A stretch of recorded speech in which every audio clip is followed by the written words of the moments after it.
दूसरा प्रश्न की ओर बढ़ रहे हैं। दूसरा प्रश्न आपको क्या कर रहा है, ध्यान से देखिएगा, एसएससी में पूछा हुआ प्रश्न है। 6 डिजिट नंबर्स आपको दिया हुआ है, 6 डिजिट नंबर्स आपको दिया हुआ है, यह है अपाची ऐसे है, ठीक, 439xy5 ये 6 डिजिट का नंबर है और 125 से डिविजिबल है, 125 से भाग लगता है, divisible by 125। How many such 6 digit numbers are there, यहां पर ऐसे कितने नंबर बन जाएंगे, 6 अंक की संख्या जो दी हुई है 125 से विभाज्य है, ऐसी कितनी 6 अंक की संख्या है 4 है, 2 है, 5 है, 3 है। आंसर आपको बताना है, एसएससी में पूछा हुआ प्रश्न है। ऐसे प्रश्न को सॉल्व करने के लिए आप ध्यान दीजिए, 125 से डिविजिबल का बात कर रहा है। 125 से डिविजिबल का मतलब कोई संख्या के लास्ट 3 डिजिट या तो 00 होना चाहिए या तो तीनों डिजिट में 125 से भाग लेना चाहिए। आप जानते हैं 5 के लिए आप जानते हैं एक डिजिट को लेते हैं, या तो 5 हो या तो 0 हो, या 5 से भाग लेना चाहिए। 2 को 25 लेंगे तो 25 में 2 0 लास्ट में हो, अंतिम 2 0 हो, या 25 से भाग लगना चाहिए, 25 से, 5 से नहीं, 2 अंक 25 से भागना चाहिए। 125 में क्या हो गया, लास्ट 3 अंक 125 से भाग लगना चाहिए, चाहे 0 0 0 3 को हो जाएगा। अब आइए इसी आते हैं। अब 125 से हम डिविजिबल में आप जानते हैं, देखिए ऐसे प्रश्न को इतने सिंपल तरीके से बताया जाएगा कि आपको दिमाग में सब चीज मिल जाएगी और साथ में सेट हो जाएगा माइंड में। 125 के लिए आप जान गए क्या क्या होगा कंडीशन, पहले हम ऐसे लिख दे रहे हैं क्योंकि आपको कितना जरूरत पड़ेगा ध्यान दीजिए, ठीक। 3 डिजिट जानते हैं, लास्ट के 3 डिजिट, और लास्ट के 3 डिजिट यही ना है जी, इसके अंत में एक 5 है। अब यह भी बताएंगे, ध्यान दीजिए, हम सबसे पहला नियम जानते हैं कि या तो तीनों 0 हो जाएगा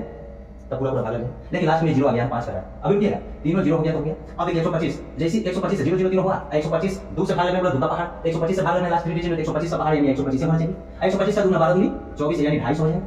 125 का 3 3 7 5 हो जाएगा, 25 75 3 और 125 बचो 48 500 हो जाएगा, 500 हो जाएगा, 25 100, हां ठीक, 500 हां ठीक। अभी 500 125 जोड़ेंगे तो 625 हो जाएगा, और 625 में फिर एक जोड़ेंगे, देखें कहां तक जाता है, तो 625 में 25 25 50 यानी 750 हो जाएगा। अब फिर 125 जोड़ेंगे, 125 जोड़ने के बाद 875 875 हो जाएगा। अब ऐसे अब आगे बढ़ेंगे तो 125 जोड़ेंगे ना तो 100 हो गया, 9 4 डिजिट का बनेगा तो होगा 3 डिजिट। अब इसमें से आपको देखना है कि लास्ट में 5 को दे दिया, यानी या तो 0 लास्ट में होना चाहिए, 0 वाला आ रहा है तो पहले 0 से चले 125 अंतर में लिए, इधर देखिए 5 लास्ट में हो रहा है, 5 तो 0 होना चाहिए, ये भी आप जानते हैं 5 वाला 5 मल्टीपल डिवाइड 5 होना चाहिए। अब आपको पूछ रहा है 5 लास्ट में दिया हुआ, इसका मतलब ये तो नहीं होगा, तो कितने हो गए 1 2 3 4 यानी 4 भी करेक्ट आंसर। लेकिन यहां पे प्रश्न इतने ही पे नहीं रुक जाएगा इस बार, लेकिन यहां पे ध्यान दीजिए, यहां पे 5 है, अगर यहाँ पे 0 हो जाएगा तो ये 4 वाला ऑप्शन है 4 को बनेगा हमारा, लेकिन जैसे ये नहीं देगा यहाँ जेड दे देगा, दूसरी स्थिति में यह 4 यानी 8 संख्याएं बन जाएगा। ये ध्यान दीजिएगा, ऐसे भी प्रश्न पूछे जाएंगे। धन्यवाद।